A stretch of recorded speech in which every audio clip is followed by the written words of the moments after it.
गोपियों को परेशान करने को शुरू किया, मटकियां फोड़ना शुरू किया। इधर कंस को नींद नहीं आती है क्योंकि वो सोचता है कि मेरा शत्रु वह क्यों है, बहुत ही परेशान है। उसने तुरंत ही पूतना बुलवाए,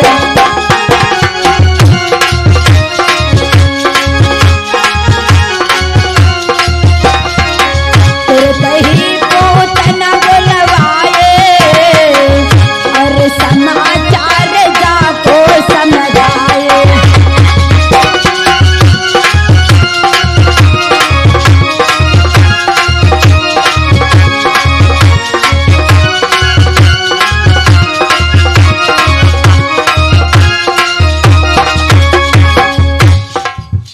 जिस समय पे ये श्री कृष्ण को मारने के लिए कंस ने पूतना को बुलवाया है, कहा है कि जितने भी कल रात में शिष्य जन्मे हों सभी को मार डालो। तो पूतना कहने लगी, ठीक है महाराज, आपकी जो आज्ञा, मैं सारे कल के जन्मे बालकों को मार डालूंगी।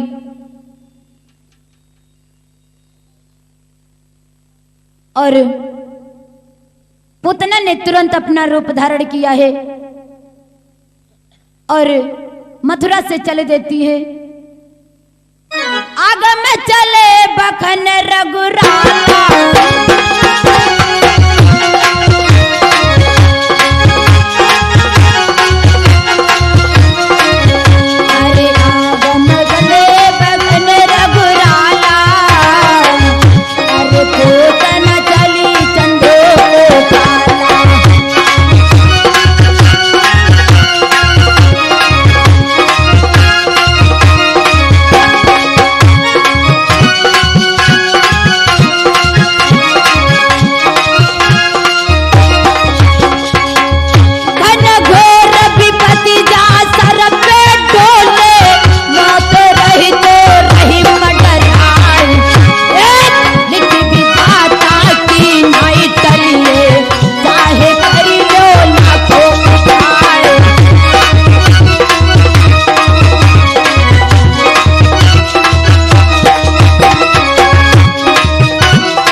समय पिए पूतना ने अपना रूप धारण किया है और गोकुल में पहुंच जाती है।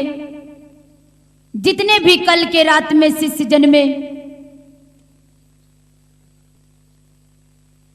और ये हमारे परमादरणीय मनीष कथावाचक जो कंजवारा निवासी है, इन्होंने भगवान के चरणों में 21 श्रद्धा सुमन अर्पण किया है।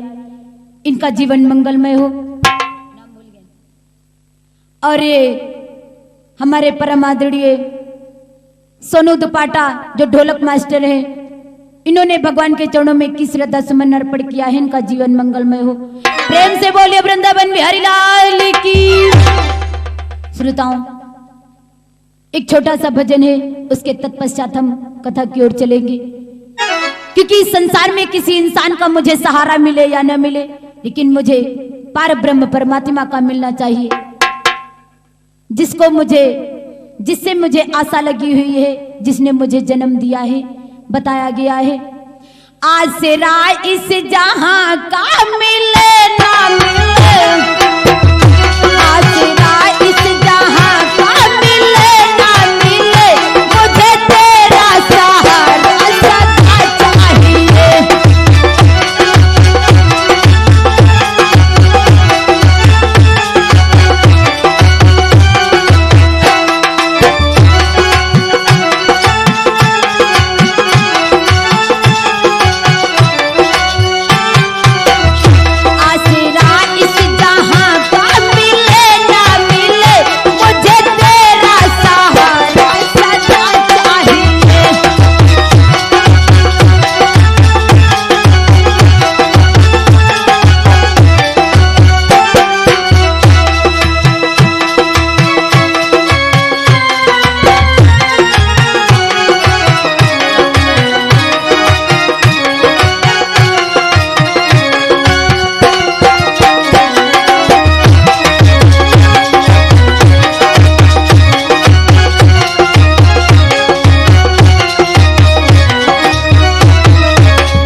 संसार में मनुष्य का साथ मिले या न मिले, परमात्मा अगर जो मेरा साथ दे रहा है तो चाहे इंसान कितना भी क्यों ना जले, मेरा कुछ नहीं बिगाड़ सकता है।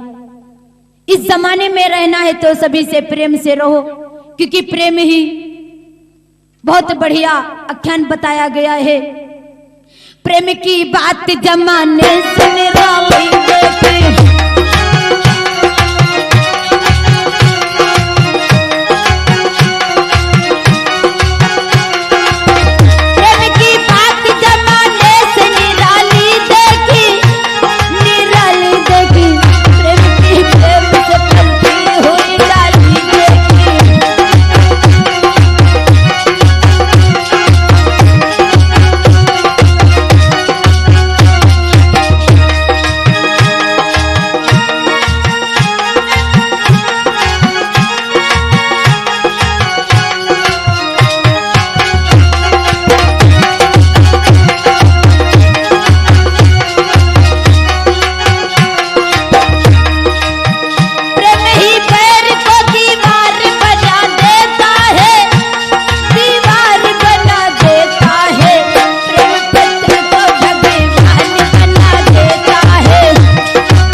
और ये हमारे परम आदरणीय राकेश मामा जी, जो यही गांव के निवासी, इन्होंने भगवान के चरणों में 51 श्रद्धा सुमन अर्पण किया है। इनका जीवन मंगलमय हो। प्रेम से बोलिए वृंदावन बिहारी लाल की। क्योंकि जमाने में अगर जो रहना है तो सभी से हिल मिल के रहो। किसी के अगर जो दुख देखो तो उसके आधे हिस्सेदार बनना चाहिए। क्योंकि परमात्मा ने इंसानों का अगर जो रूप धारण करवाया है तो इंसान बनने का कुछ नतीजा दिखाओ। श्रोताओं, तब नाराज ही मुझसे क्या है,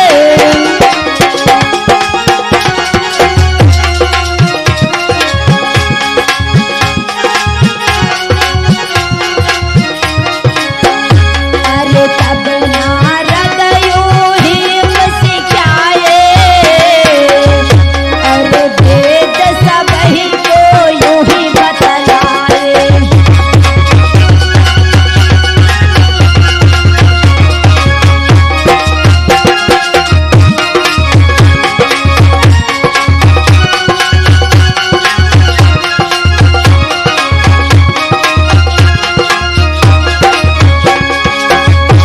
अरे लौटे लौटे लौटे रे लौटे, लौटे कहाँ को जाती हो भाई, दिया रोवत जाई महलन में, लौटी जाती है घरे अपने आए।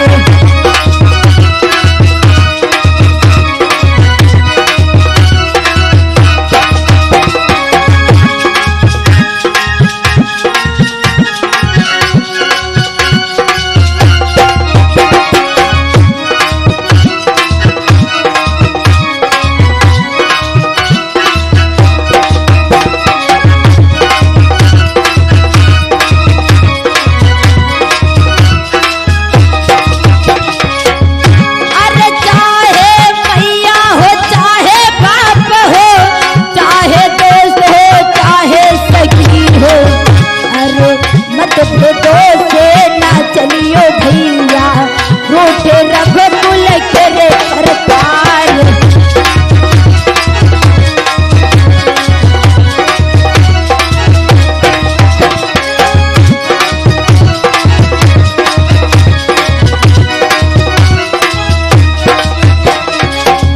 अरे तिरिया रोए है चढ़ी महलन पे, सोचत है फिर तो हमार, कोई तो सोचत भैयो नाही है, कोई सोचत है नाही भैयो।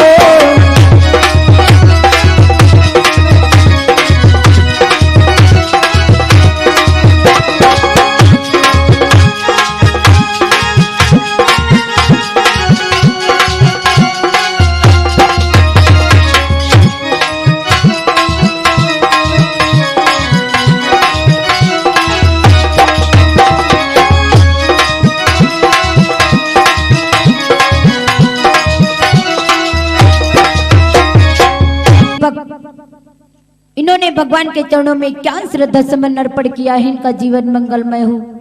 प्रेम से बोलिए वृंदावन बिहारी लाल की।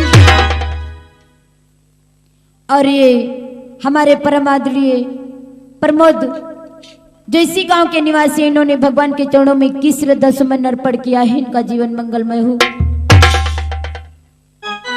और ये अमन भैया, इन्होंने भगवान के चरणों में किस श्रद्धा सुमन अर्पण किया है।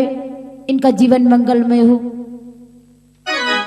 नयन नयन जा नयन के तारे, कृष्ण कन्हैया यशोदा के लाल,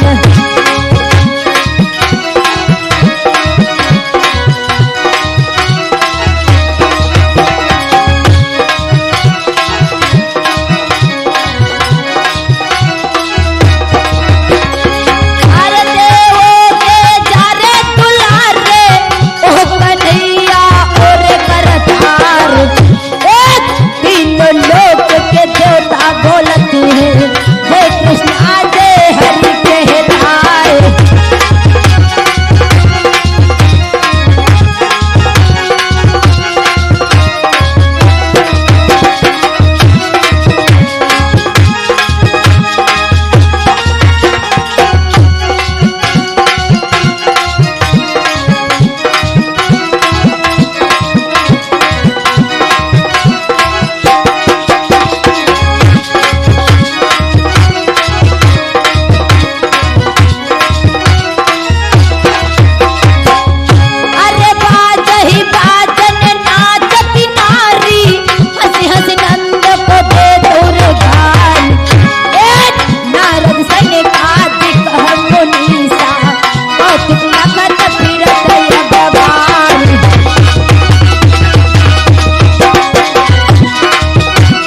जिस समय पे ये पूतना का वहां आगमन हुआ है, सभी के पुत्रों को मार दिया।